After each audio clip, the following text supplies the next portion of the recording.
55, de lunes a viernes de 8 a 12. Estas y otras noticias de cómo sigue progresando nuestra ciudad las podés encontrar en www.crespo.gov.ar o en el Face de Ciudad de Crespo. Llega la Fiesta Nacional de la Avicultura. Del 8 al 10 de noviembre, viví 3 días llenos de música y tradición. Más allá en el cielo yo te voy a amar. El viernes 8, Uriel Lozano en vivo. El sábado 9, con tu entrada, participa del sorteo de un auto 0 kilómetro y disfruta de los tequis. Un día me amas, luego me olvidas. El domingo 10, gran cierre con la Delio Valdés. Comprá tus entradas anticipadas en las cajas municipales o en fnacrespo.com.ar. No te la podés perder, viví Crespo.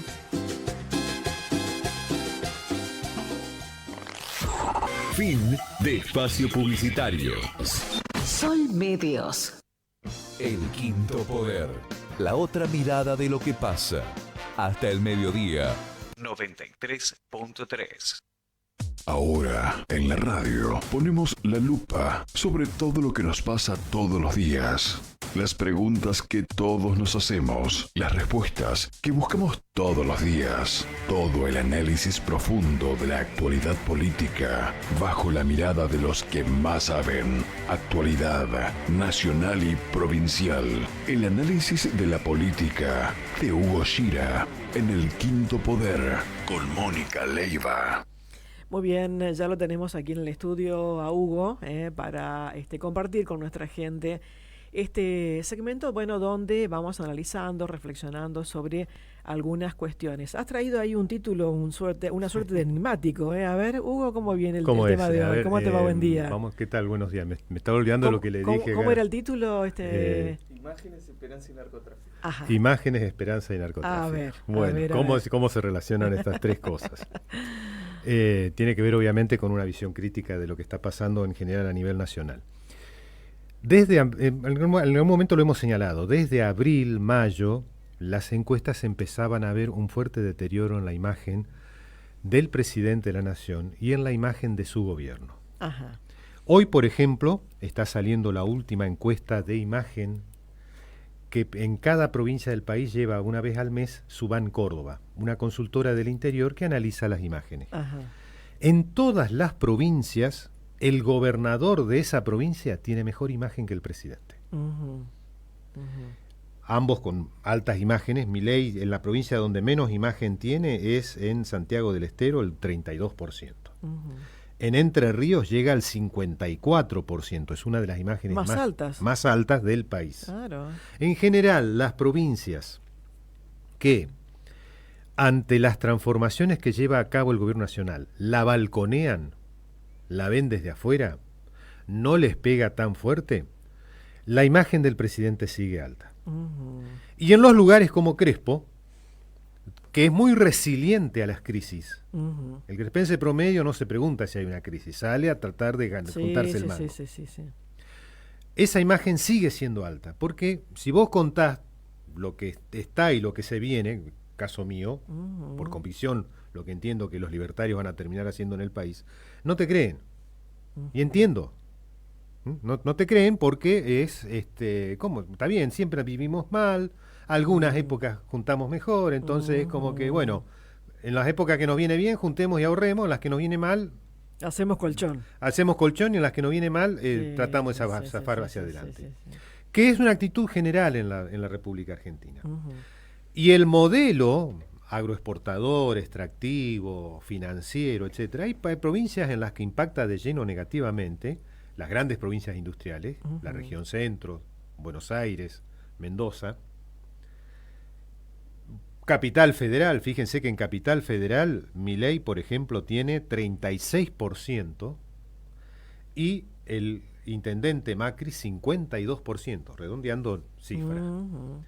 Y es una ciudad que uno dice, bueno, es liberal, es de derecha, es mileísta, uh-huh, pero 1/3 de la población lo banca Milei en Capital Federal. uh-huh. Y en la provincia de Buenos Aires es el 39%. Ahí es muy fuerte las ciudades como Crespo del interior, uh-huh, que son sectores que relacionados con las industrias agroindustriales, la agroindustria, etcétera, que es el sector que va zafando, porque la idea de país que tiene Milei y que tienen los libertarios, ese es uno de los segmentos que debería zafar. No zafa la industria, no zafa la tecnología, se nos cae un montón de cosas, pero eso no zafa. El efecto derrame que tiene el campo, ¿no? Por supuesto, claro. por supuesto. ¿Cómo estás viendo, por ejemplo, te saco un poquito del tema, cómo estás viendo el tema de la industria local? ¿Tenés alguna referencia al respecto? Mira, estoy trabajando en un análisis que probablemente la semana que viene lo podamos traer. Dale. No quiero dar números todavía, Dale. pero podemos traer un análisis, básicamente las estadísticas oficiales, y a partir de ahí ciertas especulaciones y charlar con algunos referentes en general. Pero a ver, lo que uno lee a nivel nacional, no a nivel local, es que fuera del sector agroindustrial y agroexportador y agropecuario en general, dentro de los formadores de producción, las cosas están mal. La producción industrial está mal. Y un dato que sí puedo adelantar, en Crespo uno de los segmentos del sector secundario, que es la construcción, anda bien.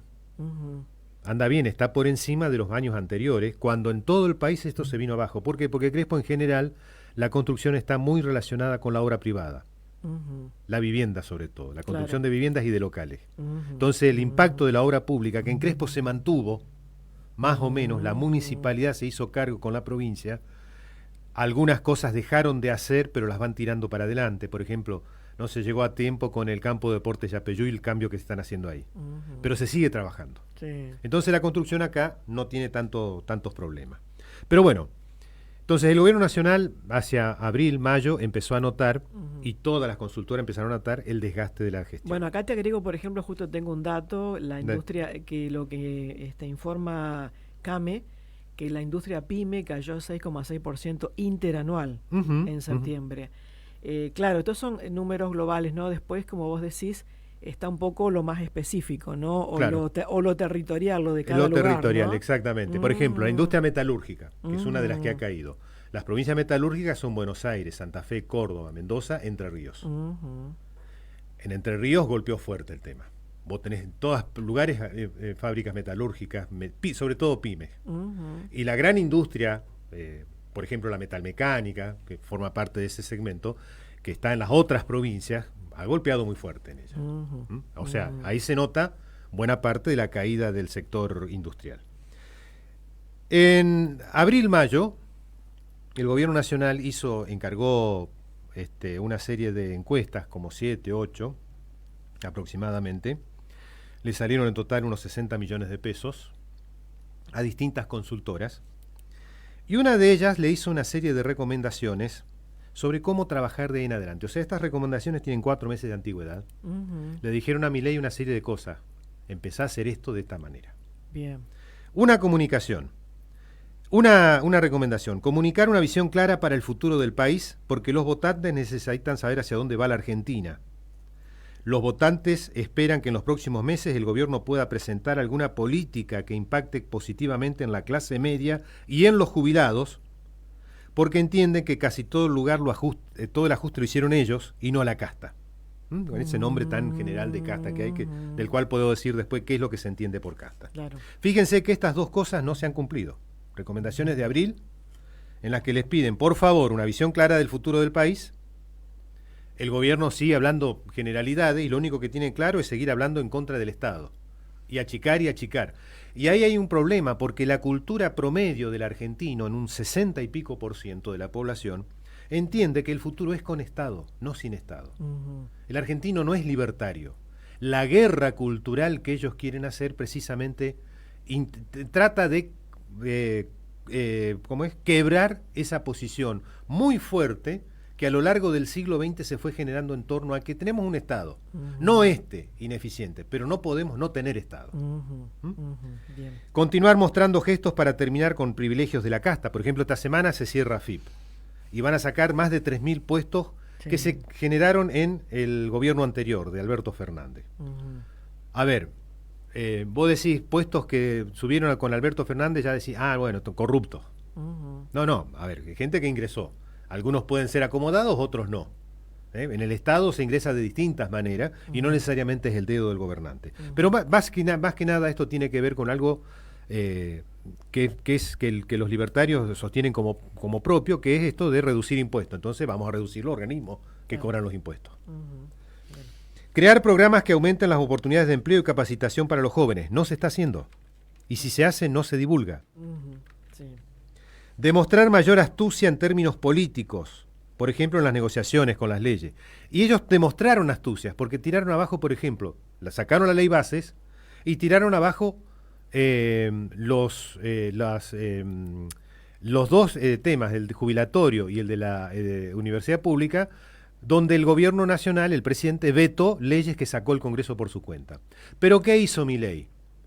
Hoy tiene anoche tuvo una cena con los 4 gobernadores del norte, que le dieron los diputados para paralizar la ley por la universidad pública.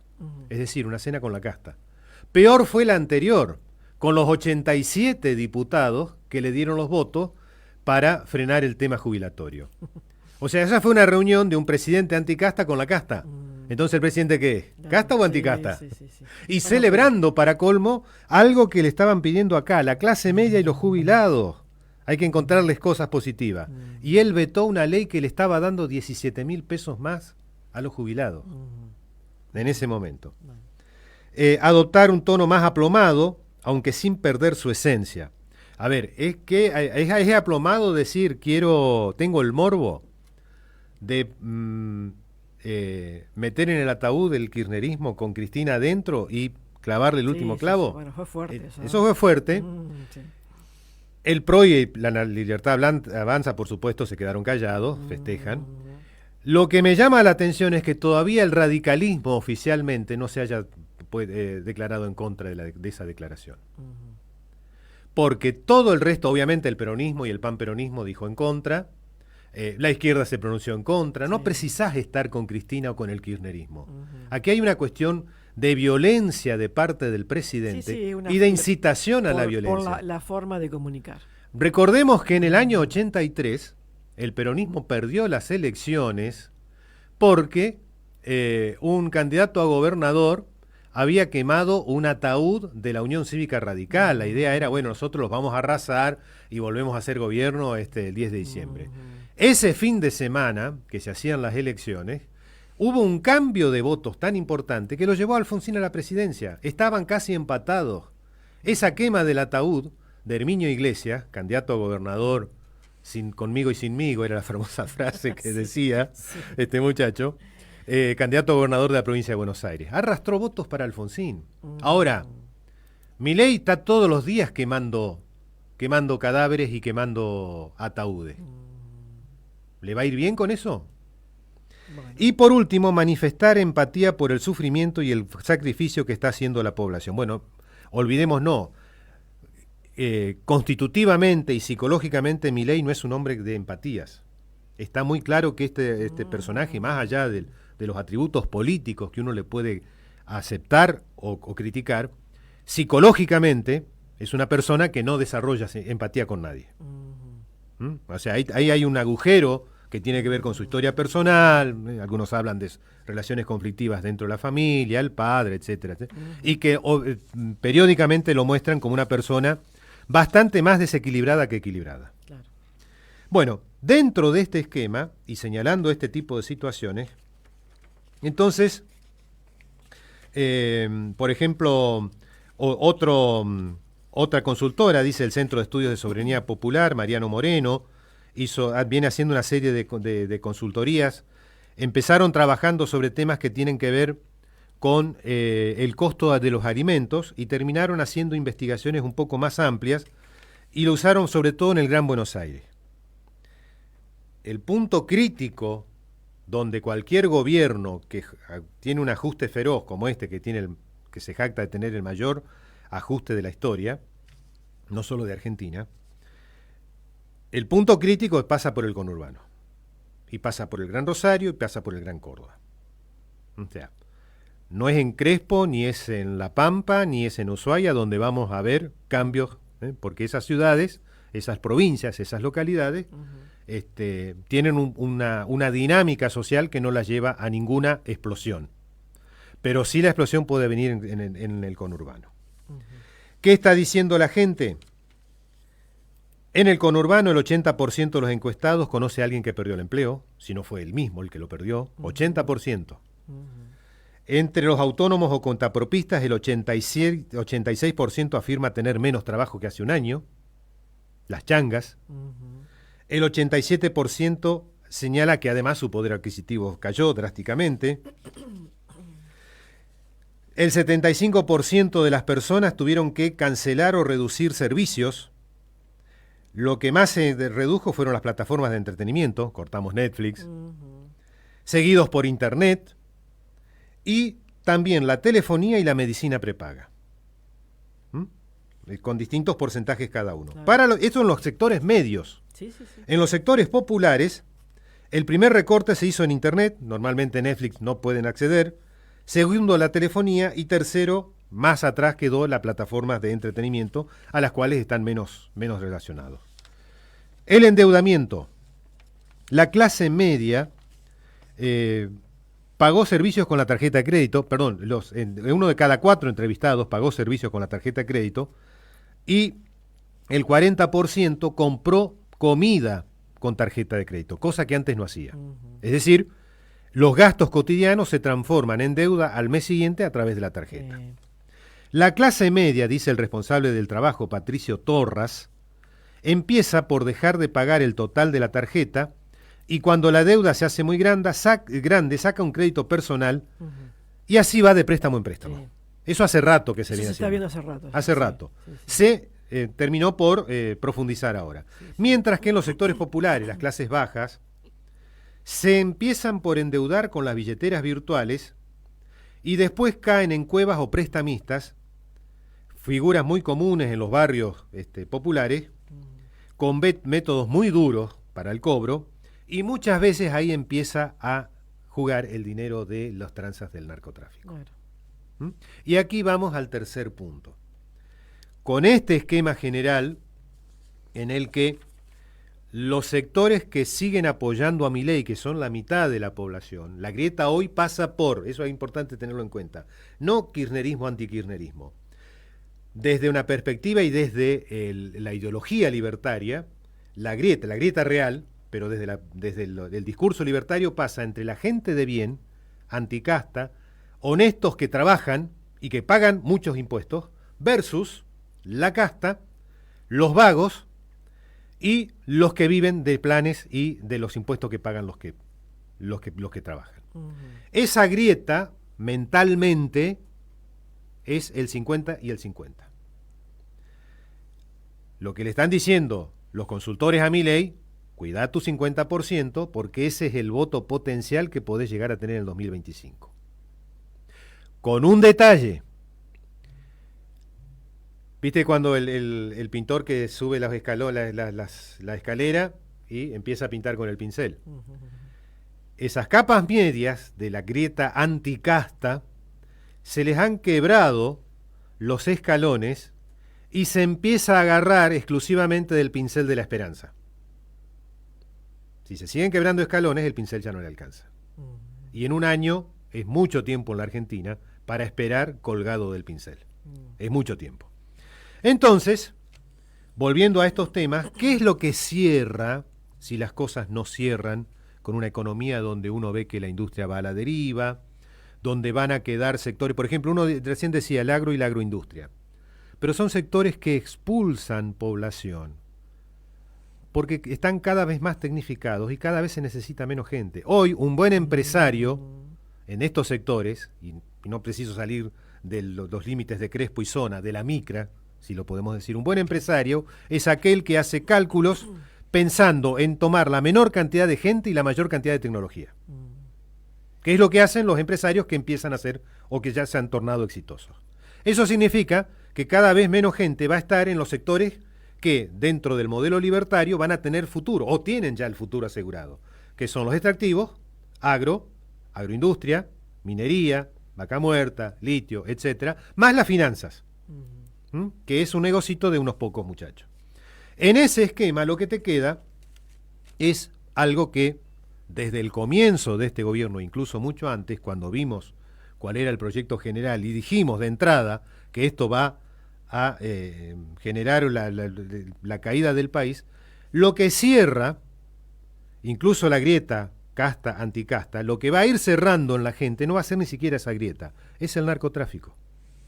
Y aquí voy a la declaración que hizo Gustavo Acosta, un juez de garantías de la ciudad de Nogoyá, que las hizo en el canal En Cuestión de Fondo, en Canal 9, el programa que dirige Daniel Enz, y que estoy extrayendo una parte de lo que dijo, que salió publicado este sábado en Paralelo 32, donde el hombre advierte sobre el dramático avance del narcotráfico en nuestra región. Sí. La presencia de reconocidos sicarios vinculados a organizaciones delictivas de Rosario, desde allí viene hacia acá. Recordemos que en Rosario la política de Patricia Bullrich pateó el avispero. ¿Qué pasa? Los muchachos empezaron a repartirse por todos lados. Empiezan a emigrar porque ven que se está produciendo esa situación. Una situación que a nivel mundial, siempre dicen los expertos en narcotráfico, hay que tener cuidado. Cuando vos descabezás las organizaciones narcocriminales, lo más probable es que al cabo de 6 meses, 1 año, tengan más narcocriminalidad porque todos los segundos y terceros que quedaron afuera encuentran la oportunidad no de volverse honestos, sino de encabezar ellos la organización. Sí. Entonces, por cada Chapo Guzmán que vos metés en cana, te quedan 20 chapitos. Y cada uno de ellos, que conocen cómo terminó el Chapo Guzmán, mucho más violentos y mucho más jugados en lo suyo, porque no quieren terminar de la misma manera. En la práctica van a terminar mucho antes, obviamente. Pero bueno, esa es un poco la situación. Entonces, golpearon el avispero en Rosario y empiezan las avispas a recorrer toda la región. Y ahí, por ejemplo, entonces el juez dice, preocupa, por ejemplo, que un personaje ligado a estos temas quiso involucrarse con un club de la ciudad, un club en el que, entre otras cosas, se preocupa con políticas propias del club de rescatar los chicos que están en riesgo a través del deporte. Imagínate el narco presidente del club que rescata a chicos que están en riesgo, entre otras cosas del narcotráfico, no solo el único riesgo. Esto ya en Buenos Aires se está notando, en el Gran Buenos Aires, que ante la decisión del Ministerio de Capital Humano de no repartir más prácticamente alimentos, o repartir mucho menos que antes, los comedores populares empiezan a recibir plata y alimentos de los narcos de la zona. Y cuando alguien va y les dice, che, están recibiendo de fulano, es el que nos da. Acá viene gente todos los días. Acá había gente que venía una vez cada 2 días y ahora viene toda la familia. Desayuno, almuerzo y cena. Alguien nos tiene que dar. Y Peto Velo, desde Capital Humano, no manda más nada. Entonces, el narco está tomando el espacio, reitero esto, porque hay que tenerlo, todavía estamos a tiempo. El narco está tomando el espacio que está dejando el Estado libertario, que es deshacerse del Estado. Y ahí es donde terminamos entonces con esta cuestión que venía diciendo, que terminamos relacionando todo con el narcotráfico. Entonces, lo grave sería que de aquí a 1 año, 2 años, el tema pase a un segundo plano, porque ya el narcotráfico está expandido con sus redes de manera tal que la población más o menos zafa con eso. Ya no va a ser una sociedad de changas, va a ser una sociedad de tranzas. Y eso es lo que hay que evitar. Hugo, gracias como siempre, muy amable. 38 minutos pasaron después de las 10, seguimos.